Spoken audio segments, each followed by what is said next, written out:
पिता परमेश्वर प्रभु यीशु मसीह के पवित्र नाम से आपका दिल से धन्यवाद करते हैं। ये बात सत्य है पिता कि मनुष्य में कोई नहीं है जो आदर महिमा के योग्य हो, न कोई योग्य है जो सिंहासन पर बैठे, सिर्फ एक ही है और वो है खुदा तू। तुझे छोड़ और कोई नहीं जो महिमा पाए।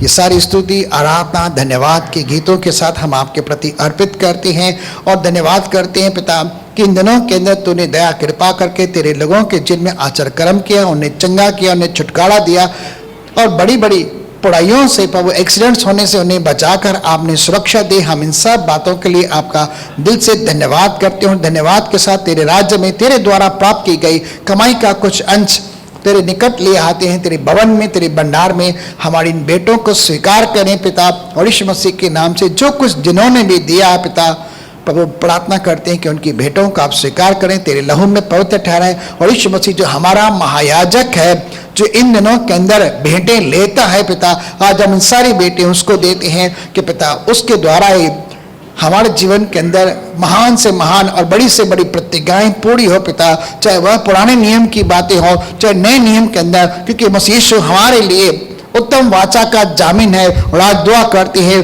कि मसीह यीशु के नाम से स्वर्ग के जड़ों के खुले और महिमा के धन के अनुसार न केवल हर एक के ऊपर अनुग्रह लेकिन महिमा के धन की आशीषें आने पाए, ताकि उनके जिन में निर्धनता का श्राप टूटे और कमी घटी दूर होने पाए। और यीशु मसीह के नाम से जहां ब्याज बट्टे कर्जों मर्जों के अंदर दवाई गोली के अंदर बहुत सारा धन बर्बाद होता है, प्रभु वह तेरे लोगों के पास बचे और प्रभु यीशु मसीह के नाम से उनके पास खाने पीने पहराव के लिए, सुख और शांति के साथ रहने के लिए, भक्ति और निष्ठा के साथ जीवन बिताने के लिए बहुत कुछ हो। ऐसी दया कृपा और अनुग्रह कर दुआ करते हैं प्रभु तेरे दास के लिए, आज उनके ऊपर तेरा स्पेशल मस्सा आने दे, एक नए अभिषेक से साथ भरकर आज कलीसिया को तेरे वचनों के द्वारा आशीषित कर और यीशु मसीह के नाम से हरे के जीवन के अंदर तेरा शब्द उनके हृदय में से दे और प्रभु तेरी महिमा के लिए फल लाए और वह फल बना रहे, कभी कच्चा न गिरे, प्रभु यीशु मसीह के सामर्थ्य नाम से। एक जोरदार ताली प्रभु यीशु मसीह के नाम को देंगे और अपने भाई कुमार तोलानी जी का परमेश्वर की वेदी पर स्वागत करते हैं।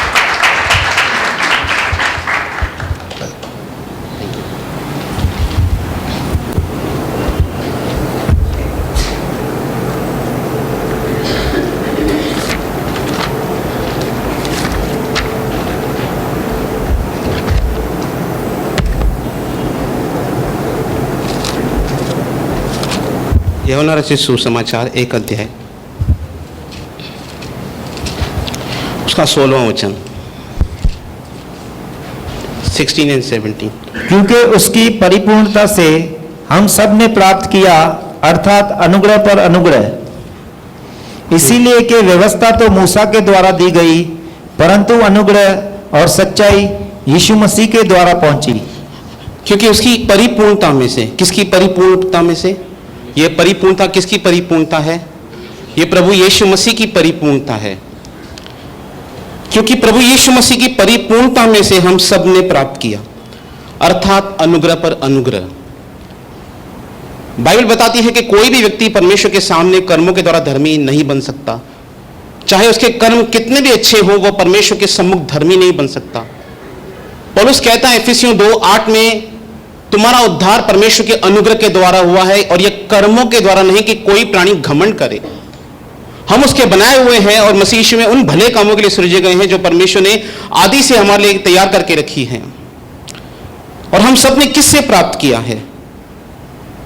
हमने प्रभु यीशु मसीह की परिपूर्णता में से अनुग्रह को प्राप्त किया है और अनुग्रह पर अनुग्रह प्राप्त किया है विश्वासियों ने। और 17वां वचन कहता है, इसलिए कि व्यवस्था तो मूसा के द्वारा दी गई, पर अनुग्रह और सच्चाई यीशु मसीह के द्वारा पहुंची। अनुग्रह भी और सच्चाई भी। पौलुस कहता है कुलुस्सियों की पुस्तक उसके 1 अध्याय उसके 6वें वचन को हम पढ़ेंगे, क्योंकि मैं समझता हूं अगर हम इस बात को समझ गए, जिसको समझने की मैं भी कोशिश कर रहा हूं, प्रार्थना कर रहा हूं, क्योंकि अगर इस बात को हम समझ गए, मैं समझता हूं हमारे जीवन के लिए एक बहुत ही बड़ा टर्निंग पॉइंट होगा हमारे मसीह जीवन के लिए। यह हमारे कंधों से बहुत सारे बर्डन्स को हटा देगा हमारे मसीह जीवन के ऊपर से। क्योंकि बहुत बार हमको ऐसा लगता है कि मुझे कुछ करना है। जब हम प्रभु यीशु मसीह के पास आए तो हम ये जानते थे कि हमारे कर्म हमें धर्मी नहीं बना सकते, प्रभु यीशु मसीह का अनुग्रह ही हमें धर्मी बना सकता है। हम पढ़ेंगे वचन 1 उसका 6 वचन। जो तुम्हारे पास पहुंचा है जो तुम्हारे पास पहुंचा है, परमेश्वर का वचन, और जैसा जगत में भी फल लाता, जैसा जगत में भी वो फल लाता है और बढ़ता जाता है, और बढ़ रहा है परमेश्वर का वचन, अर्थात जिस दिन से तुमने उसको सुना, जिस दिन से तुमने उसको सुना है, परमेश्वर के वचन को सुना है, और सच्चाई से परमेश्वर का अनुग्रह पहचाना है। कैसे पहचाना है? परमेश्वर को अनुग्रह को सच्चाई से पहचानना। क्योंकि हम बहुत बार देखते हैं बाइबल में लिखा है कि बहुत से लोग हमारे परमेश्वर के अनुग्रह को लुचपन में बदल देते हैं, परंतु हमें परमेश्वर के अनुग्रह को सही रीति से समझना है अपने मसीह जीवन के अंदर। ये बात मुझे आज से 12-15 दिन पहले मिली, जब मैं पैदल जा रहा था और दुकान की ओर जा रहा था, पप्पू ब्रदर की दुकान की ओर, तब मेरे मन में परमेश्वर ने एक बात डाली कि इस संसार में सब कुछ होना एक बड़ी पदवी है। इस संसार में सब कुछ होना एक बहुत बड़ी पदवी है, सब कुछ प्राप्त करना एक बड़ी पदवी है, पर मसीह यीशु में कुछ नहीं होना यह सबसे बड़ी पदवी है। मेरी बात को समझे? इस संसार में सब कुछ होना, बड़ा होना, बिग होना, यह बहुत बड़ी पदवी है संसार के दृष्टिकोण में है, परंतु परमेश्वर में, प्रभु यीशु मसीह में कुछ नहीं होना यह एक बहुत बड़ी पदवी है। इसको हम समझ जाएं। केवल हम पढ़ेंगे 1 कुरिन्थियों 15 अध्याय। यहां पे हम परमेश्वर के अनुग्रह के बारे में उस व्यक्ति से सीखेंगे जिसने परमेश्वर के अनुग्रह को बहुत अच्छी तरह से बताया है। पौलुस कहता है 1 कुरिन्थियों उसके 2 कुरिन्थियों उसके 9 उसके 8 अध्याय में, परमेश्वर तुम्हें सब प्रकार का अनुग्रह, कितने प्रकार का? सब प्रकार का अनुग्रह तुम्हें बहुतायत से दे सकता है। अनुग्रह के ही द्वारा हमारा उद्धार हुआ, इफिसियों 2:8। उसके बाद लिखा है परमेश्वर का वचन, तुम हमारे प्रभु यीशु मसीह का अनुग्रह जानते हो कि वह धनी होकर निर्धन हुआ, ताकि उसकी निर्धनता के द्वारा तुम धनी बन जाओ। अर्थात हमारी कमी घटी को प्रभु यीशु मसीह का अनुग्रह दूर करता है। फिर परमेश्वर का वचन कहता है रोमियो 6 उसके 14 वचन में, पाप की तुम पे प्रभुता नहीं होगी, क्योंकि तुम व्यवस्था के अधीन नहीं वरन अनुग्रह के अधीन हो। मेरे पाप क्षमा होते हैं अनुग्रह के द्वारा, मेरे जीवन की सारी कमी घटिया निकलती हैं अनुग्रह के द्वारा, मैं पाप पर जय प्राप्त करता हूं अनुग्रह के द्वारा। और पौलुस कहता है, तीतुस उसके 2 उसके 11 वचन को पढ़ेंगे। पहले मैं आपको बता रहा हूं कि अनुग्रह कार्य कैसे करता है। शायद मैं पूरा डिफाइन नहीं कर पाऊं, पर जितना मुझे नॉलेज है, जितना मुझे परमेश्वर ने सिखाया, मैं उतना आपके साथ शेयर कर सकता हूं। शायद उसका ठीक बयान भी नहीं कर पाऊं, क्योंकि भजन संहिता में लिखा है तेरी व्यवस्था का बयान करना तो बहुत ही बड़ा है परमेश्वर। आगे, क्योंकि परमेश्वर का अनुग्रह प्रगट है, परमेश्वर का वह अनुग्रह प्रगट है जो सब मनुष्यों के उद्धार का कारण है, जो सारे मनुष्य के उद्धार का कारण है। वो अनुग्रह के द्वारा हमारा उद्धार हुआ, इसमें कोई कर्म नहीं, केवल प्रभु यीशु मसीह के बलिदान के द्वारा हम धर्मी बनते हैं, क्योंकि हमारे पापों का यीशु मसीह प्रायश्चित है। क्योंकि परमेश्वर का अनुग्रह प्रगट है जो सब मनुष्य के उद्धार का कारण है, और हमें चिताता है, वह हमें चिताता है, वह हमें चेतावनी देता है। परमेश्वर का अनुग्रह कि हम अनुग्रह कार्य करता है ऐसे, हाँ, कि हम अभक्ति और सांसारिक अभिलाषाओं से मन फेर कर, कि हम हर प्रकार की अभक्ति से और हर प्रकार की सांसारिक अभिलाषाओं से मन फेर कर इस युग में हाँ। संयम और धर्म और भक्ति से जीवन बिताएं, कि इस युग में हम पवित्रता के साथ जीवन बिताएं, धार्मिकता के साथ जीवन बिताएं और संयम के साथ जीवन बिताएं। ये परमेश्वर का अनुग्रह हमें सिखाता है। पौलुस कहता है तुमने परमेश्वर के अनुग्रह को सही रीति से पहचाना है। हम पढ़ेंगे 1 कुरिन्थियों उसका 15वां अध्याय उसका 10वां वचन।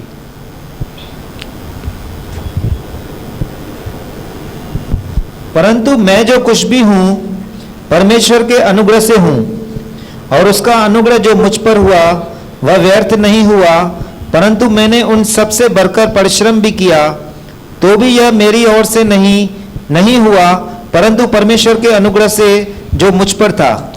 परंतु मैं जो कुछ भी हूं, किसके द्वारा हूं? परमेश्वर के अनुग्रह के द्वारा हूं। पौलुस कहता है मैं जो कुछ भी हूं मैं परमेश्वर के अनुग्रह के द्वारा हूं। फिर वो कहता है उसका अनुग्रह जो मुझ पर हुआ वो व्यर्थ नहीं हुआ, मैंने उसके अनुग्रह का सही रीति से इस्तेमाल किया। फिर क्या कहता है, परंतु मैंने उन सबसे बढ़कर परिश्रम भी किया, मैंने बहुत सारी मेहनत की मसीह के अंदर, तो भी यह मेरी ओर से नहीं हुआ।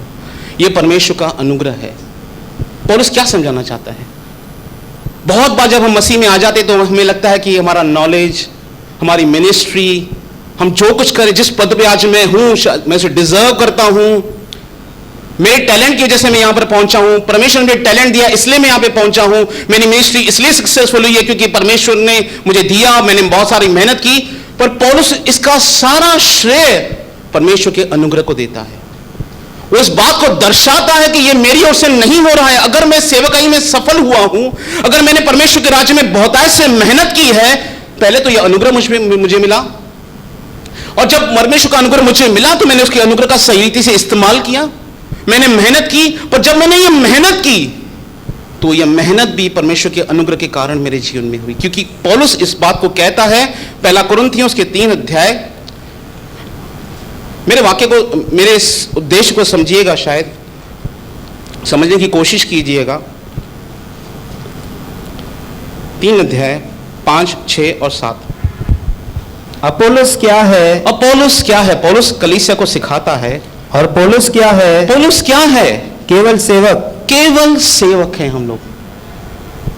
हाँ, जिनके द्वारा तुमने विश्वास किया, जिनके द्वारा तुमने केवल विश्वास किया, जैसा हर एक को प्रभु ने दिया। जैसा हर एक को प्रभु ने दिया। विश्वास देने वाला कौन है?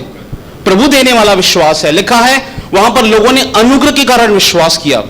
प्रेरितों के काम 18 अध्याय उसके 27 में लिखा है, हम प्रचार करते हैं, अनुग्रह परमेश्वर देता है। जब पौलुस प्रचार कर रहा था, लूदिया का हृदय परमेश्वर ने खोला, ना कि पौलुस ने खोला। परमेश्वर हमें इस्तेमाल करता है अपने सेवकों को, पर कार्य करने वाला परमेश्वर है।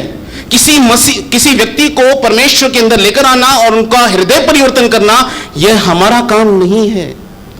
मेरा काम है केवल सेवकाई करना, परमेश्वर के बारे में सही रीति से सिखाना, बाकी कार्य करने वाला परमेश्वर है। पौलुस कहता है, अब पौलुस क्या है? पौलुस क्या है? केवल सेवक, जिसके द्वारा तुमने केवल विश्वास किया, जैसा प्रभु ने दिया। मैंने लगाया, अपोलोस ने सींचा। मैंने लगाया, अपोलोस ने सींचा, परंतु परमेश्वर ने बढ़ाया। बढ़ाने वाला कौन है? कलीसिया को बढ़ाने वाला कौन है? सेवकाई को बढ़ाने वाला कौन है? आपके व्यापार को बढ़ाने वाला कौन है? कौन है? केवल परमेश्वर है। यह परमेश्वर का अनुग्रह है। आगे, इसीलिए न तो लगाने वाला कुछ है, क्योंकि पौलुस इस मसीह जीवन के रहस्य को समझ चुका था, क्योंकि वो पुराने नियम को भी अच्छी रीति से समझता था। इसलिए लगाने वाला न कुछ है, वो कुछ भी नहीं है। इस पद पे हमें पहुंचना है जहां पर मेरी सोच, मेरा हृदय, मेरे मोटिव्स, मेरे अंदर का भीतरी मनुष्य तो इस बात को समझ रहा है कि मैं अपने आप में कुछ नहीं हूं। मैं जो कुछ भी हूं परमेश्वर के अनुग्रह के द्वारा हूं। आज जो मैं किसी पद पर पहुंचा हूं, सफलता पर हूं, खुश हूं, सेवकाई कर रहा हूं, प्रचार कर रहा हूं, सेवकाई कर रहा हूं, स्तुति आराधना कर रहा हूं, टैलेंटेड हूं, तो यह केवल और केवल परमेश्वर का अनुग्रह है, मेरे द्वारा नहीं है। ये पौलुस कहता है, इसलिए न तो लगाने वाला कुछ है और न सींचने वाला, न प्रचारक कुछ है, न गाने वाला कुछ है, न बजाने वाला कुछ है, परंतु परमेश्वर, केवल परमेश्वर जो बढ़ाने वाला है। वो ही बढ़ोतरी देता है, वो ही उन्नति देता है, उसका ही अनुग्रह कार्य कर रहा है। पौलुस इस जीवन के पद तक पहुंच चुका था जहां पर उसकी मानसिकता इस रीति से डेवलप हो चुकी थी, पवित्र आत्मा के द्वारा इस बात को समझ चुका था, मैं कुछ नहीं हूं। उसने समय को परमेश्वर के सामने दीन किया, क्योंकि पौलुस इस रहस्य को समझ चुका था कि परमेश्वर दीनों पर अनुग्रह करने वाला परमेश्वर है। अगर जहां कहीं भी मुझे लगे कि ये टैलेंट के द्वारा हो रहा है, मेरे टैलेंट के द्वारा, मेरी एबिलिटीज के द्वारा हो रहा है, मेरे द्वारा हो रहा है, तो कहीं ना कहीं मैं परमेश्वर के अनुग्रह को रोक रहा हूं। और बहुत बार हम मसीह जीवन जब शुरुआत करते हैं अपनी, तो हम जानते हैं कि हम सब अधर्मी है, हमें प्रभु यीशु मसीह के अनुग्रह की जरूरत है। पर जब हम सफलता की ओर जाते हैं, जब हम पुराने मसीह होते हैं, तो कहीं ना कहीं ऐसे लगता है कि मुझे कुछ करना पड़ेगा, तब जाके परमेश्वर कार्य करेगा। ये हम करते भी हैं, जो विश्वास से आज्ञा पालन करते हैं, ये भी परमेश्वर के अनुग्रह से है। अगर आपका विश्वास सही रीति से इस्तेमाल हो रहा है, तो यह परमेश्वर ने आपको सही बुद्धि दी है और परमेश्वर का अनुग्रह आप पर है, तभी आपका विश्वास सही रीति से कार्य कर रहा है।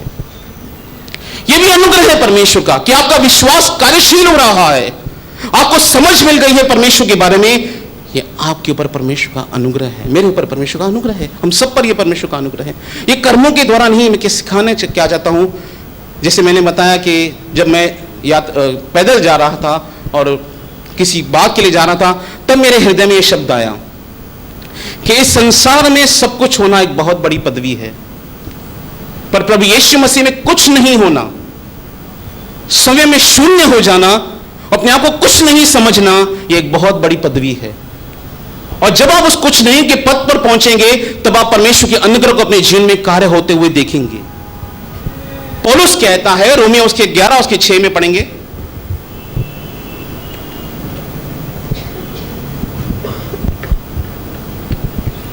यदि यह अनुग्रह से हुआ है तो फिर कर्मों से नहीं, नहीं तो अनुग्रह फिर अनुग्रह नहीं रहा। यदि यह अनुग्रह से हुआ है, यदि यह अनुग्रह से हो रहा है तो फिर कर्मों से नहीं, तो यह कर्मों से नहीं है। यहां पर एसाव और याकूब की बुलाहट के बारे में लिखा गया है। यदि यह अनुग्रह से हुआ है तो फिर कर्मों से नहीं, हाँ, नहीं तो अनुग्रह फिर अनुग्रह नहीं रहा। नहीं तो अनुग्रह फिर अनुग्रह है ही नहीं। अगर ये कर्मों के द्वारा है, अगर मैं मसीह यीशु में कुछ हूं और मैं इसे समझता हूं, क्योंकि बहुत बार हमारे मन में ऐसे ख्याल आते हैं पुराने विश्वासी होने के बाद, ऐसे प्रचारक, ऐसे स्तुति आराधना लीड करने वाला, ऐसे सेवकाई करने वाला, या पुराना विश्वासी होने के बाद ऐसा लगता है जैसे मैं परमेश्वर के राज्य में बोल रहा हूं तो मैं कुछ हूं, मैं प्रचारक हूं, मुझे नॉलेज है। जैसे पौलुस कहता है पहला कुरिन्थियों उसके 7 अध्याय में, हम जानते हैं ज्ञान अच्छा है, पर ज्ञान घमंड उत्पन्न करता है, प्रेम से उन्नति होती है। अगर मैं अपने ज्ञान के रखूं कि यार मुझे कुछ ज्ञान है, और परमेश्वर हमें उस पोजीशन पर लेकर आना चाहता है जहां हमको रियलिटी मालूम हो हमारी कि मैं उसके अनुग्रह के बिना कुछ भी नहीं हूं। बहुत बार हमारा ज्ञान हमारे अंदर घमंड उत्पन्न करता है कि मैं टैलेंटेड हूं, मैं स्मार्ट हूं सबसे ज्यादा। जैसे मैंने एक बात शेयर की थी आपसे, मेरे मन में यह विचार आता था जब मैं कंपैरिजन करता था। हमारे कलीसिया में 4 मुख्य प्रचारक हैं, pastor hero, Haresh brother, Dilip brother और मैं। तो मेरे मन में ये विचार आता था, हीरो पास्टर से भी अच्छा बाइबल मुझे मालूम है, हरेश ब्रदर से भी ज़्यादा बाइबल अच्छा मुझे मालूम है, दिलीप से भी अच्छा प्रचार मैं करता हूँ। मुझे ऐसा लगता था जैसे मैं कुछ हूँ, और मैं उसे एंटरटेन कर रहा था अपने माइंड के अंदर, हार्ट के अंदर, बहुत दिनों तक। ये क्या था? ये केवल और केवल अहंकार था जो शैतान के द्वारा था। बहुत बार हम शैतान के बहकावे में, उसके छल में आ जाते हैं। जब मसीह मुसाफिर में, जब वो अंतिम पड़ाव पे पहुंचता है मसीह मुसाफिर, उसके एक कदम पहले उसे बहरूपिया मिलता है और उसे उसकी प्रशंसा करवाता है। वो कहता है मैंने अपोलियन से फाइट की है। वो कहता है तो मुझे तो तुम्हारे पैरों पे गिर जाना चाहिए। तो उसने कहा हम लोग तो निराशा की जेल से भी बाहर निकले। उसने कहा क्या विश्वासी हो तुम, मुझे तुम्हारे चरण स्पर्श करने चाहिए। और वो बहरूपिया उनको अहंकार में जाल में फंसाता है। और वो जब बहरूपिया का रूप बदलता है तो उसने कहा ये जो रस्सियां तुम्हें जकड़े हुए हैं ना, ये तुम्हारी डींगे हैं जो तुमने हाँकी हैं खुद। बहुत बार हम उन डींगों की हाँकों में फंस जाते हैं। और मसीह मुसाफिर कहता है मैं कब सीखूंगा अपने मसीह जीवन में। और फिर वो परमेश्वर से सहायता मांगता है, ऐसा दिखाया गया है, और वो परमेश्वर से सहायता करता है, उसे उसकी डींगों से बाहर निकालता है। हम बहुत बार अपने मसीह जीवन में इस डींगों की ओर चले जाते हैं, अपने अहंकार की ओर चले जाते हैं, जैसे ये कुछ मैं कर रहा हूं। जैसे मैंने आपको बताया है, पहले भी शेयर किया है, जो शेतकरी का जो कुत्ता है जो बैलगाड़ी के नीचे जाता है, तो थोड़ी देर के बाद उसे एहसास लगता है ये बैल नहीं खींच रहा, मैं खींच रहा हूं। जबकि वो कुत्ता जो है वो बैलगाड़ी की छांव में चलता है, उसकी छांव की छाया लेता है और आराम से चलता है, पूरा लोड बैल के ऊपर है, पर उसे लगता है जैसे मेरे कंधे दर्द कर रहे हैं, जैसे मैं ही खींच रहा हूं इसको। परमेश्वर ये सब कुछ कर रहा है, पर हमें लगता है कि मैं कर रहा हूं। हमारी मैं हमारे सामने आती है, हमारा प्राइड, हमारा अहंकार हमारे सामने आता है। मैं टैलेंटेड हूं, मैं डिजर्व करता हूं, कलीसिया में मैं डिजर्व करता हूं, मैं हर जगह डिजर्व करता हूं। खुद का केंद्र खुद होना। जिस दिन हम अपनी जिंदगी से केंद्र बिंदु से हट गए और हमारा जीवन मसीह यीशु केंद्र में आ गया, तो उस दिन मैं समझता हूं हम स्वयं आत्ममुक्त हो जाएंगे। स्वयं से मुक्त होना, अपनी स्वार्थी आकांक्षाओं से, अपनी स्वार्थी सोच से, अपनी अहंकार से बाहर निकलकर परमेश्वर के साथ लिप्त हो जाना, यह सबसे महान अनुग्रह है परमेश्वर का, कि खुद से छुटकारा, खुद की सोच से, खुद की स्वार्थी आकांक्षाओं से छुटकारा, और केवल इस बात को समझना कि मैं कुछ नहीं हूं। और अगर हम किसी बात में चलते हैं तो परमेश्वर हमको उस पोजीशन पर लेकर आता है। जैसे परमेश्वर ने मुझसे डील किया, परमेश्वर ने मुझसे कहा मेरे हार्ट में इतने लोग कलीसिया नहीं आ रहे हैं, इसका जिम्मेदार कौन? अभी जिम्मेदार कौन? कलीसिया के पास्टर एल्डर। जब जिम्मेदारी लेने की बात आती है तो पास्टर एल्डर, और जब प्रचारक बन अच्छा है सबसे तो मैं, तो जिम्मेदारी भी तेरी मेरी हुई। अगर मैं ये समझता हूं कि मैं सबसे ज्यादा टैलेंटेड हूं, मैं सबसे ज्यादा होशियार हूं, सबसे ज्यादा बाइबल मुझे मालूम है, सबसे अच्छा प्रचारक मैं हूं कलीसिया का, तो जिम्मेदारी किसकी हुई? जब जिम्मेदारी की बात आई तो मैंने परमेश्वर से प्रार्थना की, मैं अहंकारी हूं। परमेश्वर ने मुझे मेरी रियलिटी दिखाई कि मैं अंदर से कैसा हूं। मैं परमेश्वर की सच्चाई के साथ इस बात को ग्रहण करता हूं कि प्रभु ने मुझे मेरे अंदर से मुझे दिखाया कि मैं कैसा हूं। पौलुस कहता है मैं कौन हूं? कुछ नहीं, मैं केवल सेवक हूं। सेवक भी उसको कहते हैं बॉन्ड सर्वेंट। किसे कहते हैं?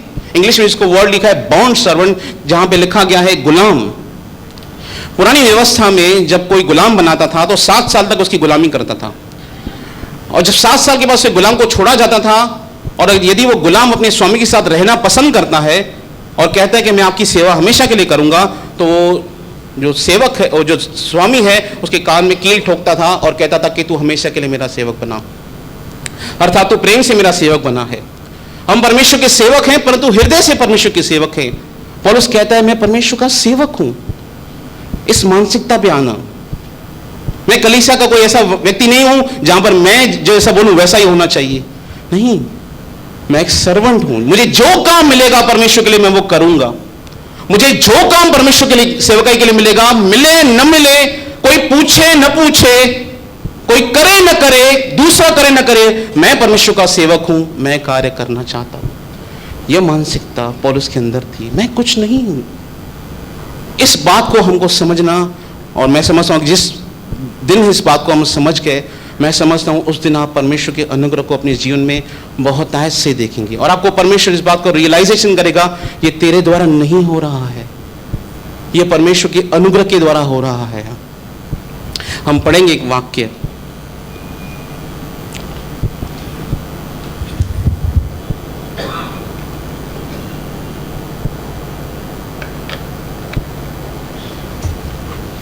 उत्पत्ति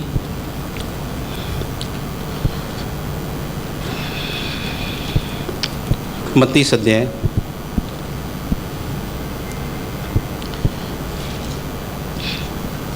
22 से लेके 30 तक पढ़ेंगे। यहां पर एक व्यक्ति है जिसकी परमेश्वर से मुलाकात होती है दूसरी बार, और वो परमेश्वर के साथ मल्लयुद्ध करता है। याकूब 22 से लेके पढ़ेंगे। उसी रात को वह उठा और अपनी दोनों स्त्रियों और दोनों नौकरानियों और 11 लड़कों को संग लेकर घाट से यबोक नदी के पार उतर गया। ये वापस अपने घर की ओर आ रहा है 20 साल बाद। पहली इसकी मुलाकात परमेश्वर के साथ हुई थी लूज नगर में, जहां पर उसका नाम परमेश्वर का बेतेल में परमेश्वर का दर्शन उसे मिला था। वो बेतेल था, उसकी जिंदगी में उसे 20 साल हो गए। 20 साल पहले उसे परमेश्वर का दर्शन मिला, और इन 20 सालों में परमेश्वर को संभाला और परमेश्वर ने उसे बहुत कुछ सिखाया। उसकी शादी हुई, उसके बच्चे हुए, उसे बहुत सारी धन संपत्ति मिली। पर 20 साल के बाद जब अपने घर वापस आ रहा है, अपने ससुर के यहाँ से वापस जा रहा है और अपने घर की ओर जा रहा है, तो उसने अपने सारे लड़कों को, पत्नियों को आगे किया, हाँ, और उसने उस नदी के पार उतार दिया, उनको नदी के पार उतार दिया, वरन अपना सब कुछ पार उतार दिया, सब कुछ पार उतार दिया, उसने सबको अलग कर दिया अपने आप से। और याकूब आप अकेला रह गया। याकूब आप अकेला रह गया, वहां पर वो अकेला था एकदम। तब कोई पुरुष आकर पह फटने तक उससे मल्लयुद्ध करता रहा। सुबह होने तक एक व्यक्ति उससे मल्लयुद्ध करता रहा। ये परमेश्वर है, सुमे है, बाइबल बताती है। जब उसने देखा कि मैं याकूब पर प्रबल नहीं होता, जब उसने देखा क्या, मैं याकूब पे क्या नहीं हो रहा हूं, परमेश्वर क्या कहता है, मैं याकूब पर प्रबल नहीं हो पा रहा हूं। ऐसा कोई व्यक्ति है जो परमेश्वर पे प्रबल हो सकता है? तो क्यों परमेश्वर इसको प्रबल होने दिया अपने ऊपर? क्या कारण है? आगे देखते हैं। जब परमेश्वर उसकी जांघ को छूता है तो उसकी हिप डिसलोकेटेड हो जाती है केवल छूने से। तो कैसे वो व्यक्ति इस पे प्रबल हुआ परमेश्वर पे? क्योंकि परमेश्वर याकूब के अंदर डेस्परेशन देख रहा था, देखना चाहता था ये क्या करता है। पढ़ेंगे इस वाक्य को, मैं इसको कंप्लीट करूंगा। तब उसकी जांघ की नस को छुआ, हाँ। सो याकूब की जांघ की नस उससे मल्लयुद्ध करते चढ़ गई। तब उसने कहा, तब परमेश्वर ने कहा, मुझे जाने मुझे दे, जाने दे, क्योंकि बोर हुआ चाहता है। सुबह हो रही है। याकूब ने कहा, जब तक तू मुझे आशीर्वाद न दे, जब तक आप मुझे आशीर्वाद नहीं देंगे, आप मुझे ब्लेसिंग्स नहीं देंगे, तब तक मैं तुझे जाने न दूंगा। मैं तुझे जाने नहीं दूंगा। अब मुझे बताइए इसके पास कमी घटी कौन सी थी? इसकी 4 पत्नियां हैं, उस समय पत्नियां अधिक रहती थी, व्यवस्था नहीं थी उस समय। 12 बच्चे हैं, एक बेटी है, 13 अनगिनत गाय बैल है, बहुत सारा धन संपत्ति है, और यह परमेश्वर से आशीर्वाद मांग रहा है। कौन से आशीर्वाद की मांग कर रहा है? कौन सी उसकी जीवन की कमी थी जो परमेश्वर से मांग रहा है? उसे किसी बात की भौतिक रीति से कमी घटी नहीं थी, पर वो परमेश्वर से कुछ मांग रहा है, आशीर्वाद मांग रहा है। आज आपको शायद लगता है कि आप मसीह जीवन को आपने सुना है, पढ़ा है, पर आपको कहीं ना कहीं लगता है कि आपकी लाइफ में कुछ लैकिंग है। आप जानते हैं मैं परमेश्वर के फुलनेस में नहीं जी रहा हूं, जैसा बाइबल कहती है मैं वैसा जीवन नहीं जी पा रहा हूं, जैसा परमेश्वर का वचन कह रहा है मैं वैसा जीवन नहीं जी पा रहा हूं। याकूब जानता था कहीं ना कहीं मेरी लाइफ में कुछ लैकिंग है, और वो परमेश्वर से आशीर्वाद मांगता है, मुझे आशीर्वाद दीजिए, और वो प्रभु पर प्रबल होता है, जाने नहीं दे रहा है, क्योंकि परमेश्वर उसकी डेस्परेशन को देख रहा था। ये कितना इसमें से निकलना चाहता है, ये इस परिस्थिति से जहां पर ये अटका हुआ है निकलना चाहता है या नहीं निकलना चाहता। क्या आप अपनी परिस्थिति से बाहर निकलना चाहते हैं जहां पर आप अटके हुए हैं? क्या आपके अंदर, हार्ट के अंदर डेस्परेशन है, मुझे निकलना है, मतलब निकलना है, इनफ इज इनफ, मैं बहुत हो चुका है इस जिंदगी में, यहां पर मैं अटका हुआ हूं अपने मसीह जीवन के अंदर, मैं पार नहीं जा पा रहा हूं, मैं आगे बढ़ नहीं पा रहा हूं अपने मसीह जीवन के अंदर, और वो परमेश्वर के साथ संघर्ष कर रहा है प्रार्थना के अंदर। बहुत से लोग ऐसे प्रार्थना कहते हैं, मलयुद्ध, और वो परमेश्वर को पकड़ कर बैठा है, नहीं मुझे ब्लेसिंग चाहिए आपकी, और परमेश्वर से कुछ पूछता है। और उसने याकूब से पूछा, परमेश्वर ने याकूब से पूछा, तेरा नाम क्या है? तेरा नाम क्या है? याकूब का मतलब है धोखेबाज, डिसीवर। उसने कहा, याकूब। उसने कहा मेरा नाम याकूब है, ऑनेस्टी के साथ। उसने कहा, तेरा नाम अब याकूब नहीं, अब तेरा नाम याकूब नहीं, परंतु इज़राइल होगा। अब से तेरा नाम इज़राइल होगा। इज़राइल का मतलब है ईश्वरीय पुत्र, राजपुत्र। परमेश्वर ने उसकी, कहते हैं ना इसे, उसकी पदवी को, उसकी इनर इमेज को कहिए, या उसकी सोच को बदलना चाहा कि आज से तू डिसीवर नहीं कहलाएगा, आज से तू मेरा पुत्र कहलाएगा। ये उसकी ब्लेसिंग थी जिसके लिए वो लड़ रहा था परमेश्वर से, और परमेश्वर उसकी डेस्परेशन देख रहा था, इसलिए उसे परमेश्वर पे प्रबल हुआ। क्या कोई व्यक्ति परमेश्वर पे प्रबल हो सकता है? उसका 1,50,000 को मारता है, जो चुल्लू को, समुद्र को चुल्लू से नापता है, जो कुछ बोलता है वैसा हो जाता है, उस पर एक व्यक्ति प्रबल हो रहा है। लिखा है जब परमेश्वर ने देखा कि मिस्र में इजरायलियों की कराहना बढ़ चुका है, वो करा रहे थे अपने उन टास्क मास्टर से जो उनको सताते थे और कहते थे कि हमारे लिए काम पूरा करना है, तुम्हें ये सारी मेहनत करनी है, हमारे लिए नगर बनाना है। मिस्री उन पे प्रभुता करते थे, और इजरायली काम करते करते कराते थे अपने अंदर में। पौलुस कहता है हम अपने अंदर कराते हैं। क्या आप अपने मसीह जीवन में करा रहे हैं अंदर से कि कब परमेश्वर आप इस परिस्थिति को बदलेंगे, मैं कब यहां से बाहर निकलूंगा, कितने दिन हो गए इस परिस्थिति में आते, मैं कब इस परिस्थिति से बाहर निकलूंगा। परमेश्वर की डेस्परेशन देख रहा है, परमेश्वर के हार्ट को देख रहा है कि आप कहीं पे संघर्ष कर रहे हैं अपने मसीह जीवन में। परमेश्वर को पकड़ के रखिए, परमेश्वर मुझे इसमें से निकलना है, ये परिस्थिति मुझ पे हावी हो रही है, पर मुझे आपके अनुग्रह से इसमें से निकलना है। पौलुस कहता है, पढ़ेंगे रोमन्स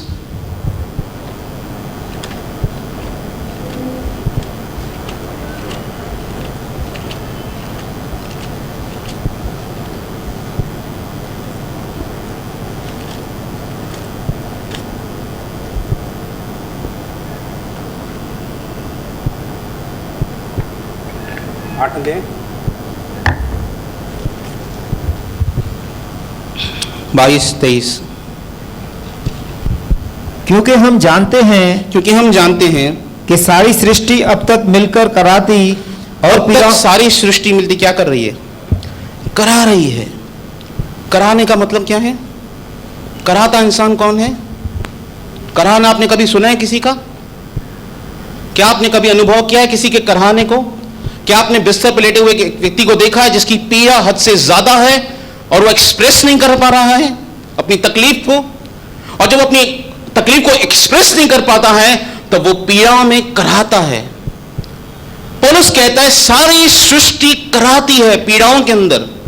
हाँ, कराती और पीड़ाओं में पड़ी तड़पती है। पीड़ाओं में पड़ी तड़पती है ये सारी सृष्टि। और केवल वही नहीं, केवल वही नहीं, हाँ, पर हम भी जिनके पास आत्मा का पहला फल है, जिनके पास पवित्र आत्मा का पहला फल है, आप ही अपने में कराते हैं। हम कराते हैं। पौलुस कहता है मैं कराता हूं अपने मसीह जीवन में, क्योंकि पौलुस कहता है मैं अपने शरीर में एक अलग व्यवस्था को देख रहा हूं।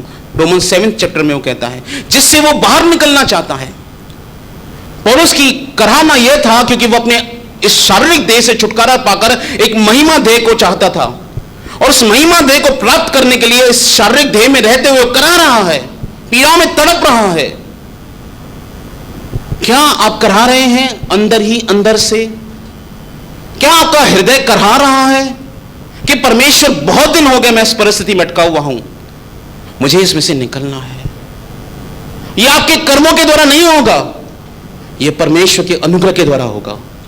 मैं यही सिखाना चाहता हूं। आपके टैलेंट के द्वारा नहीं होगा, बाइबल नॉलेज के द्वारा नहीं होगा, आपकी प्रेयर लाइफ के द्वारा केवल नहीं होगा, जिसे मैं घमंड करूं कि मेरी प्रेयर लाइफ बहुत ज्यादा है, किसी से नहीं होगा।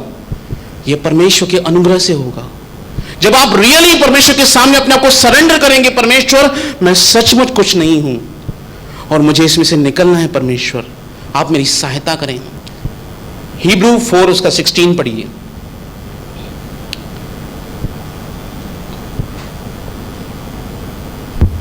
इसीलिए आओ हम अनुग्रह के सिंहासन के निकट हियाव बांधकर चलें, इसलिए हम अनुग्रह के सिंहासन के निकट जाएं कि हम पर दया हो और वह अनुग्रह पाएं जो आवश्यकता के समय हमारी सहायता करे। आवश्यकता के समय आपकी सहायता की जाएगी।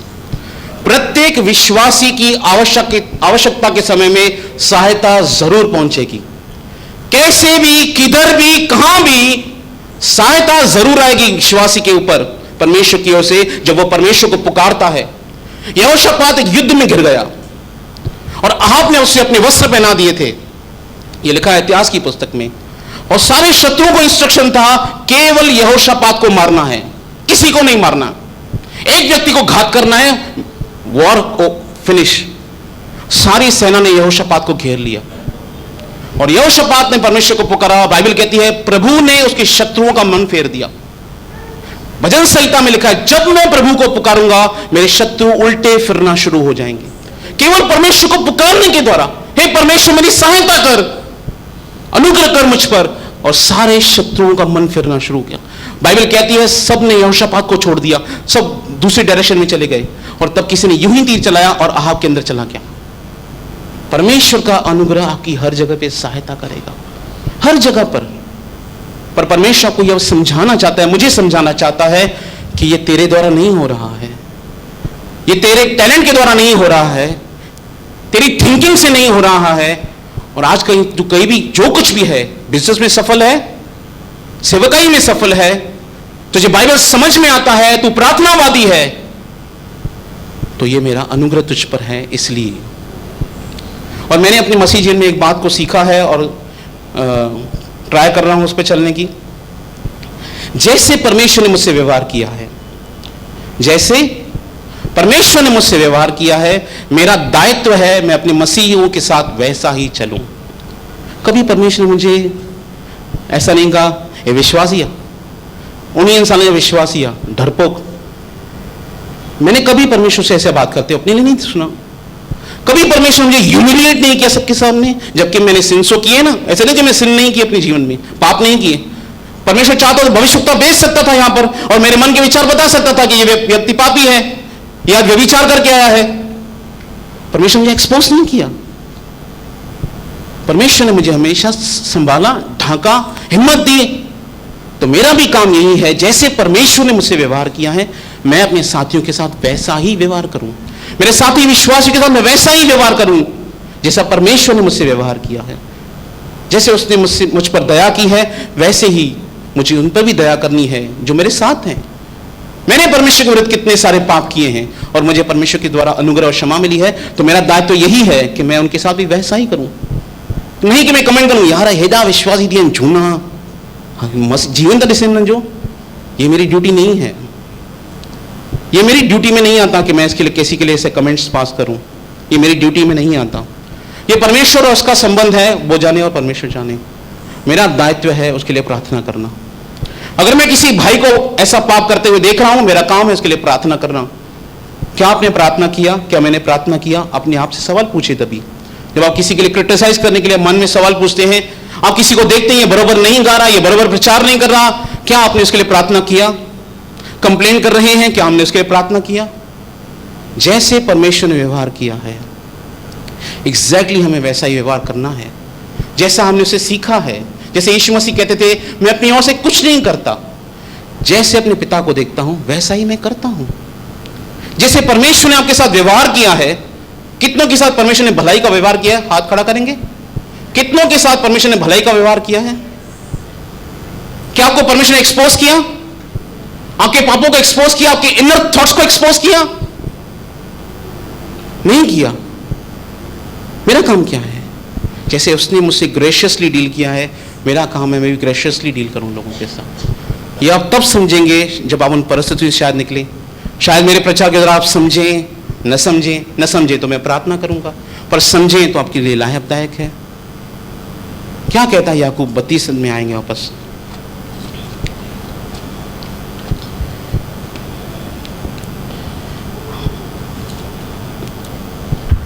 उसने कहा तेरा नाम अब याकूब नहीं, उसने कहा तेरा नाम अब याकूब नहीं, परंतु इज़राइल होगा। अब इज़राइल तेरा नाम होगा, तू मेरा पुत्र कहलाएगा, क्योंकि तू परमेश्वर से और मनुष्यों से भी युद्ध करके प्रबल हुआ है।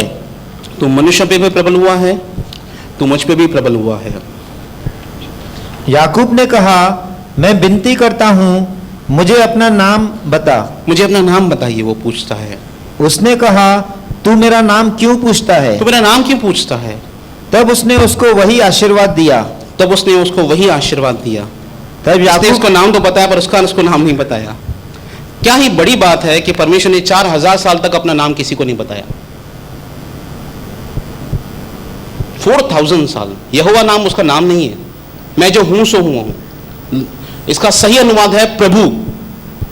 यहोवा का एग्जैक्टली नाम हिब्रू में वर्ड है प्रभु। परमेश्वर ने 4000 साल से किसी को अपना नाम नहीं बताया और यीशु मसीह के द्वारा अपने आप को हम पर प्रकट किया। बाइबल में लिखा है वो ऐसा परमेश्वर है जो गुप्त में रहता है। उसने अपना नाम किसी को नहीं बताया आगे, पर उसने हमको अपना नाम बताया। तब याकूब ने यह कहकर उस स्थान का नाम पनीएल रखा। उसने उस स्थान का नाम यह कहकर पनीएल रखा कि परमेश्वर को आमने सामने देखने पर भी, परमेश्वर को मैं आमने सामने देखा, मेरा प्राण बच गया। मेरा प्राण बच गया। अगर आप में से बहुत से लोग बेतेल तक पहुंचे हैं मसीह जीवन में, जब आप प्रभु यीशु मसीह के पास पहली बार आए, आप शायद अपनी जिंदगी में पनीएल पर हैं, जहां पर आपको ब्रेक थ्रूस चाहिए, जहां पर आपको परमेश्वर से एक ब्लेसिंग चाहिए। आपकी जिंदगी की कमी घटी से आपको बाहर निकलना है, किसी भी प्रकार की हो सकती है, स्पिरिचुअल, फाइनेंशियल, स्पिरिचुअल, आत्मिक, मानसिक, किसी भी। आपको लगता है कि मुझे इसमें से निकलना है। सब लोग जानते थे एलिया ऊपर जाएगा। लोग एलीशा से कहते हैं ये आज ऊपर चला जाएगा। एलिया कहता है परमेश्वर मुझे बेतेल भेजता है, यहोवा के जीवन की सौगंध की मैं तुझे नहीं छोड़ूंगा। फिर वो कहता है परमेश्वर मुझे गिलगाल भेजता है, बोलता है यहोवा के जीवन की सौगंध मैं तुझे नहीं छोड़ूंगा। फिर वो कहता है परमेश्वर मुझे यरदन भेजता है, बोलता है यहोवा के जीवन की सौगंध मैं तुझे नहीं छोड़ूंगा। उसने कहा तुझे चाहिए क्या? उसने कहा डबल अनॉइंटिंग चाहिए। सब भविष्यवक्ता साइड हो गए, पर एक व्यक्ति के अंदर डेस्परेशन थी, मुझे डबल अनॉइंटिंग चाहिए। आपके अंदर डेस्परेशन क्या है? आपके अंदर क्या जिज्ञासा है? आपके अंदर क्या कराहना हो रहा है? मुझे ये चाहिए मसीहत में। मैं जानता हूं मैं ऐसा जीवन नहीं जी पा रहा हूं जैसा बाइबल कहती है। वो कहता है यहोवा के जीवन की सौगंध मैं तुझे नहीं छोड़ूंगा। मुझे वो चाहिए, मुझे चाहिए, मतलब चाहिए किसी। और परमेश्वर ने जब उसकी डेस्परेशन को देखा एलीशा की, तब परमेश्वर ने उसको डबल अनॉइंटिंग दी एलिया की। परमेश्वर की डेस्परेशन को देखना चाहते हैं। डेस्परेशन का सही अनुवाद क्या कहेंगे हिंदी में? जिज्ञासा। आपका करहाना, आपकी तरफ देखना चाहता है परमेश्वर की, वाकई ये इसमें से निकलना चाहता है कि नहीं। 2 कोरिन्थियंस 12 अध्याय उसका 9 वचन। यहां पर एक व्यक्ति है जो परमेश्वर के अनुग्रह को बहुत ही अच्छी रीति से समझता है और एक समस्या के अंदर आ जाता है और 3 बार प्रार्थना करता है। कितनी बार? 3 बार प्रार्थना करता है कि प्रभु यह परिस्थिति मेरे जीवन से दूर चली जाए। और प्रभु उसे कुछ कहते हैं, प्रभु यीशु मसीह से कुछ जवाब दे रहे हैं। और उसने मुझसे कहा, प्रभु यीशु मसीह ने मुझसे कहा, मैंने 3 बार प्रार्थना की है मेरे जीवन से यह समस्या दूर चली जाए। और प्रभु यीशु मसीह ने मुझसे कहा, मेरा अनुग्रह तेरे लिए बहुत है। मेरा अनुग्रह तेरे लिए बहुत है। आप किसी समस्या के अंदर हैं, एक शब्द को लेके जाइए, प्रभु यीशु मसीह का अनुग्रह आपके लिए पर्याप्त है। पर्याप्त है आपके लिए, आपकी सारी समस्याओं से निकालने के लिए। मेरा अनुग्रह तेरे लिए काफी है। हाँ, क्योंकि मेरी सामर्थ निर्बलता में सिद्ध होती है। क्योंकि मेरी सामर्थ जो है वो निर्बलता में सिद्ध होती है। इसीलिए मैं बड़े आनंद से अपनी निर्बलताओं पर घमंड करता हूं, क्योंकि जब मैं निर्बल होता हूं तब मैं सामर्थी होता हूं, क्योंकि मैं जानता हूं अब मैं नहीं काम कर रहा, ये मेरा टैलेंट काम नहीं कर रहा, ये परमेश्वर का अनुग्रह मेरे जिन में काम कर रहा है। जैसे मैंने कहा, आपका विश्वास अगर सही रीति से इस्तेमाल हो रहा है मसीह जीवन में, बहुत से लोग अपने विश्वास का सही रीति से इस्तेमाल नहीं कर पाते हैं। पर अगर आपका विश्वास सही रीति से इस्तेमाल हो रहा है तो ये परमेश्वर ने आपको अनुग्रह दिया है, इसलिए आपका विश्वास सही रीति से कार्य कर रहा है। ये परमेश्वर का अनुग्रह है आपकी लाइफ के ऊपर। प्रेरितों के काम 15:40 पढ़िए। क्या कहते थे पौलुस, क्या प्रचार करता था? मैं आपको कुछ शब्द पढ़ाना चाहता हूं। प्रेरितों के काम 15:40। परंतु पौलुस ने सिलास को चुन लिया, हाँ, और भाइयों से परमेश्वर के अनुग्रह पर सौंपा जाकर वहां से चला गया। उसने कहां पे सौंपा? भाइयों को परमेश्वर के अनुग्रह में सौंपा। 14:26 देखिए पौलुस सेवकाई कैसे कर रहा है। और वहां से जहाज से अंताकिया में आए, जहां से वे उस काम के लिए जो उन्होंने पूरा किया था परमेश्वर के अनुग्रह पर सौंपे गए थे। वो उन्होंने परमेश्वर के अनुग्रह में सौंप दिया उन लोगों को, कलीसिया को। आगे प्रेरितों के काम 13:43। मैं आपको मिनिस्ट्री सिखा रहा हूं, मिनिस्ट्री कैसे कर रहे हैं लोग, सेवकाई कैसे कर रहे हैं। और जब सभा उठ गई पौलुस ने प्रचार किया, तो यहूदियों और यहूदी मत में आए हुए भक्तों में से बहुतरे पौलुस और बरनबास के पीछे हो लिए। बहुत से लोग बरनबास के पीछे आए, पौलुस के पीछे आए, और उन्होंने उनसे बातें करके समझाया। उन्होंने उनको ये बातें करके क्या समझाया? कि परमेश्वर के अनुग्रह में बने रहो। परमेश्वर के अनुग्रह में बने रहो। आपको परमेश्वर के अनुग्रह में बने रहना बहुत जरूरी है। मुझे अनुग्रह में बने रहना जरूरी है। और परमेश्वर अनुग्रह किसे देता है? अनुग्रह है क्या? जिस चीज के मैं योग्य नहीं हूं, वो चीज मुझे परमेश्वर के द्वारा मिलती है, यह परमेश्वर का अनुग्रह है। मैं डिजर्व नहीं करता यहां पे खड़े होना, पर परमेश्वर के अनुग्रह से मैं खड़ा हूं, यह परमेश्वर की दया है, यह परमेश्वर का अनडिजर्विंग फेवर है हमारी लाइफ के अंदर। पौलुस कहता है कि उस अनुग्रह में बने रहो। जैसे पौलुस कहता है, मैं परमेश्वर के अनुग्रह को व्यर्थ नहीं ठहराता, क्योंकि यदि धार्मिकता व्यवस्था से होती तो मसीह का मरना व्यर्थ था। बहुत बार हम जब पुराने विश्वासी होते हैं, हम फिर से उसी मूसा की व्यवस्था में चले जाते हैं, जहां पर हम इस बातों पर घमंड करते हैं कि मैं हफ्ता में 2 बार उपवास करता हूं, मैं दशमांश देता हूं, मैं ये करता हूं, मैं वो करता हूं। अपनी ओबीडियंस में हम लोग अहंकार करते हैं, अंदर ही अंदर से, बाहर से नहीं। और पौलुस कहता है कि मैं परमेश्वर के अनुग्रह को व्यर्थ नहीं ठहराता, क्योंकि यदि धार्मिकता व्यवस्था के द्वारा होती तो मसीह का मरना व्यर्थ था। यह परमेश्वर का अनुग्रह है। और वो कहता है कि परमेश्वर के अनुग्रह में बने रहो।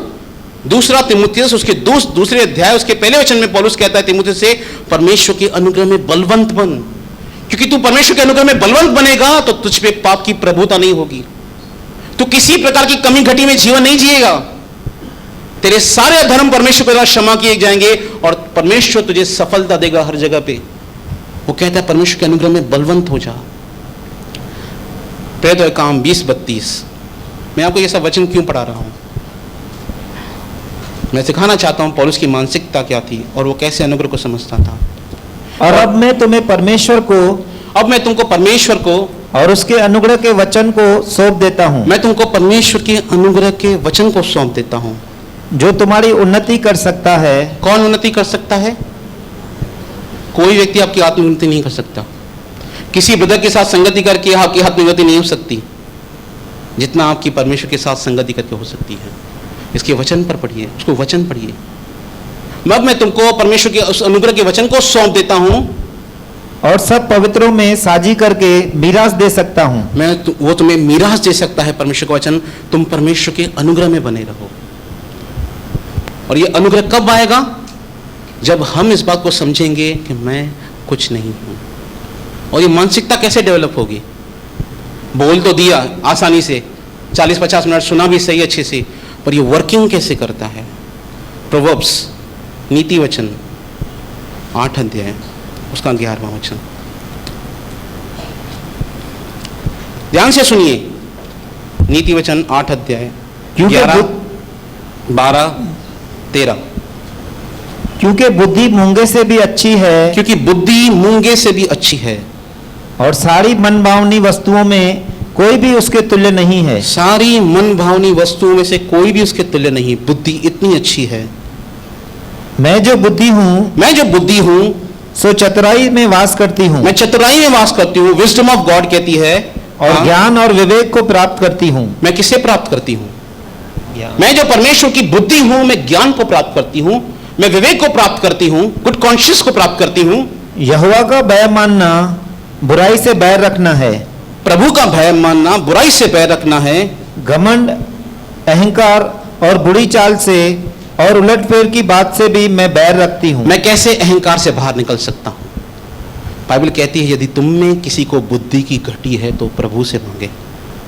जब आपकी बुद्धि सही रीति से इस्तेमाल करेगी ना, ईश्वरीय बुद्धि, पौलुस कहता है यदि कोई बुद्धिमान है तो मूर्ख बने ताकि बुद्धिमान बने मसीह में। इस संसार की बुद्धि नहीं, ईश्वरीय बुद्धि। जब आप ईश्वरीय बुद्धि में चलेंगे, वो बुद्धि आपको गाइड करेगी। तुझे अहंकार नहीं करना है, वो आपको इंस्ट्रक्शन देगी। बाइबल कहती है मैं मंत्री हूं, वो काउंसलर है। परमेश्वर की विजडम काउंसलिंग करती है। यही बुद्धि आपके अंदर ईश्वर का भय उत्पन्न करेगी। यही बुद्धि आपको परमेश्वर के नॉलेज की ओर लेके जाएगी। यही बुद्धि आपको परमेश्वर की शुद्ध विवेक की ओर लेके जाएगी। बुद्धि की कमी। हम अहंकार करते क्यों हैं? हम अपने आप को कुछ समझते क्यों हैं? क्योंकि हम समझते हैं हम कुछ हैं और ये विजडम नहीं है। याकूब कहता है जो बुद्धि स्वर्ग से आती है वो मिलनसार होती है, अच्छे फलों के साथ आती है। ये विजडम ऑफ गॉड है। जब ये विजडम ऑफ गॉड सही रीति से आपकी लाइफ में ऑपरेट करेगी, तब आप खुद ब खुद अहंकार से बाहर निकलना शुरू हो जाएंगे। और जब आप अहंकार से बाहर निकले, आपके ऊपर परमेश्वर का अनुग्रह आएगा ही आएगा। आप समझे इस बात को? मैं अगर अहंकारी हूं तो मुझ पे प्रभु का अनुग्रह नहीं आएगा, कभी नहीं आएगा। पर अगर मैं अपने अहंकार से बाहर निकलता हूं तो प्रभु का अनुग्रह मुझ पर आएगा। पर मैं अहंकार से दूर निकलूं कैसे? जब परमेश्वर मुझसे देखेगा कि यह बुद्धि के लिए प्रार्थना कर रहा है, इसे बुद्धि चाहिए। परमेश्वर ने कहा तुझे क्या चाहिए सुलेमान से? उसने कहा मुझे बुद्धि चाहिए। उसने कहा क्यों? उसने कहा मैं इतनी सारी प्रजा को लीड कैसे करूं? मैं छोटा बच्चा हूं, सुकुमार हूं। प्रभु ने कहा ना तूने धन मांगा, ना अपने शत्रु का प्राण मांगा, मैं तुझे सब कुछ दूंगा। क्योंकि उसके पिता ने उसको सिखाया था बुद्धि की मांग कर। अगर आपको अनुग्रह नहीं मिल रहा है, आप प्राइड के अंदर ऑपरेट हो रहे हैं, ऑनेस्टली प्रभु के पास जाइए और प्रभु से बुद्धि मांगिए। प्रभु मेरे अंदर बुद्धि की कमी है। कोई बड़ी बात नहीं है। मैंने मसीह में 19 साल हो गए एक पाप को नहीं समझा था, ना ही उसके लिए कभी पश्चाताप किया। वो लिखा है रोमियो उसके 14 उसके 23 में, जो कुछ विश्वास से नहीं वह पाप है। अगर एक व्यक्ति व्यभिचार के विषय में पश्चाताप करता है तो उसे परमेश्वर पर अविश्वास करने के लिए भी पश्चाताप वैसा ही करना जैसा व्यभिचार के लिए वो करता है। क्योंकि जब मैं परमेश्वर पे अविश्वास करता हूं कि प्रभु की प्रतिज्ञाओं पर संदेह करता हूं, प्रभु की दी हुई आशीषों पर संदेह करता हूं और विश्वास के साथ उसे ग्रहण नहीं कर पा रहा हूं, डर रहा हूं, घबरा रहा हूं, कहीं ना कहीं मैं सिन कर रहा हूं। और मैंने जब इस बात को समझा, उस दिन से जब भी मैं अविश्वास करता हूं प्रभु पर, मैं प्रभु के सामने जाता हूं, कहता हूं प्रभु आज मैंने अविश्वास किया आप पर, मुझे क्षमा कर दीजिए, मुझे अनुग्रह दीजिए कि मैं अविश्वास में ऑपरेट नहीं हूं। क्योंकि बाइबल कहती है तुम में ऐसा बुरा और अविश्वासी हृदय न हो जो तुमको जीवित प्रभु से दूर हटाकर लेके जाए। प्रभु से प्रार्थना कीजिए, प्रभु मैं अविश्वास में जीवन नहीं जीना चाहता, मैं विश्वास में जीवन जीना चाहता हूं।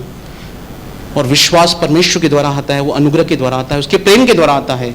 जब आप उसके प्रेम को समझेंगे अपने जीवन के अंदर, प्रभु का भय मानना, बुराई से बैर रखना, घमंड और अहंकार और बुरी चाल से, उलटफेर की बातों से मैं बैर रखती हूं, ये बुद्धि कहती है। लास्ट वर्स में आपको पढ़ाऊंगा, फिलिपियों 2 अध्याय। मैं प्रभु यीशु मसीह की मानसिकता के बारे में आपको बताना चाहता हूं। यीशु मसीह की मानसिकता कैसी थी। 2:5 पढ़ेंगे, 5 से लेकर 8 तक। जैसा मसीह यीशु का स्वभाव था वैसा ही तुम्हारा भी स्वभाव हो, जिसने परमेश्वर के स्वरूप में होकर भी परमेश्वर के तुल्य होने को अपने वश में रखने की वस्तु न समझा। जैसा मसीह यीशु का स्वभाव था वैसा ही तुम्हारा स्वभाव हो। इसको ब्रदर आप हिंदी में पढ़िए, इंग्लिश में इसको NKJ भी चलाइए। हाँ चल रहा है। 2:5 पढ़िए, वापस से करेंगे रिपीट। क्या लिखा है? Let this mind be in you. क्या है? स्वभाव नहीं लिखा है, माइंड लिखा है। Let this mind be in you which was also in Christ Jesus. यीशु मसीह के अंदर जो मन था वो मन तुम्हारे अंदर भी होना चाहिए। आगे हिंदी पढ़िए। जिसने परमेश्वर के स्वरूप में होकर भी परमेश्वर के तुल्य होने को अपने वश में रखने की वस्तु न समझा। Who being the form of God, who being the form of God, did not consider it robbery to be equal with God. वो स्वयं परमेश्वर था, पर जब वो अपने आप को सोचता था कि मैं पिता परमेश्वर से भी तुलना करूं, तो वो उसे चोरी समझता था। He did not consider to robbery to be equal with God. उसने अपने आप को नम्र कर दिया, मनुष्य का रूप धारण कर दिया, सेवक बन गया, उसने अपने आप को नीचे कर दिया। आगे क्या है? वरन अपने आप को ऐसा शून्य कर दिया, अपने आप को ऐसा शून्य कर दिया और दास का स्वरूप धारण किया, सेवक का स्वरूप धारण किया।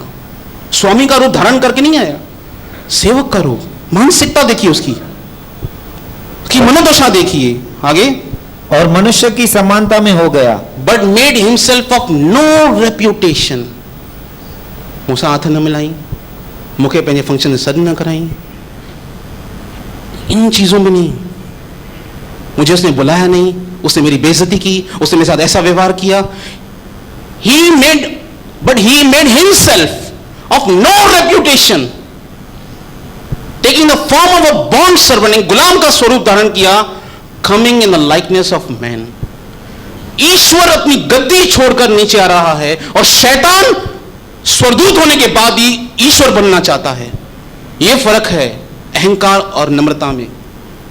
जब मैं फाइट करूं अपनी पोस्ट के लिए कि नहीं मुझे कलीसिया का पोस्ट चाहिए, डेविल शैतान है, शैतान की सोच है वो, या मुझे नीचे उतार दिया है पोस्ट से, मुझे क्यों उतार दिया, आज से कलीसिया नहीं होगा।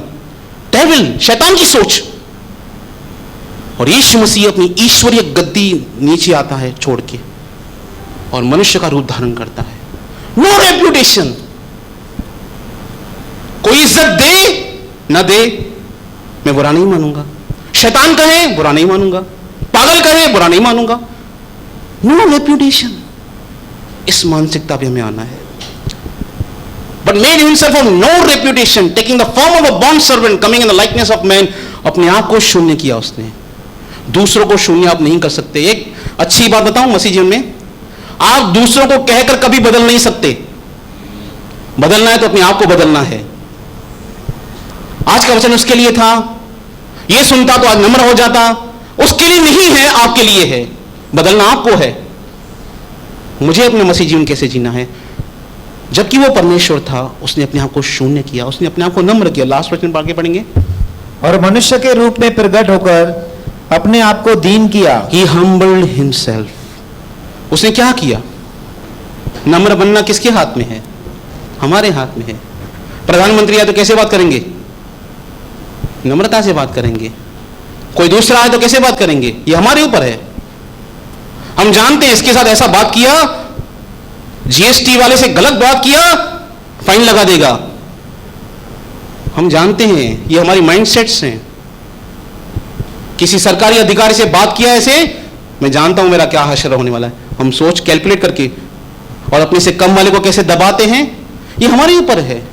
यीशु मसीह जानता था और मनुष्य के रूप में प्रकट होकर अपने आप को दीन किया, उसने अपने आप को नम्र किया और यहां तक आज्ञाकारी रहा कि क्रूस की मृत्यु भी सह ली। जो प्रभु कहेंगे वो करूंगा। और परमेश्वर उसको अति महान भी किया। हमें प्रभु यीशु मसीह से सीखना है इस बात को कि उन्होंने अपने आप को कैसे नम्र किया और परमेश्वर ने उन पर कैसा अनुग्रह किया उनके जीवन के अंदर।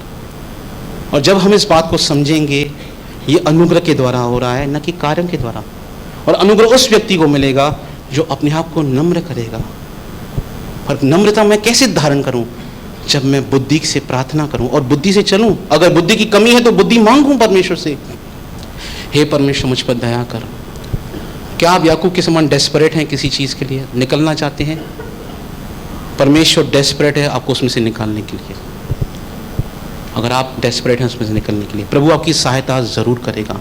समय को नम्र करें परमेश्वर के सामने, अपने थॉट्स को चेक करें कि आप थॉट्स कैसे रखते हैं।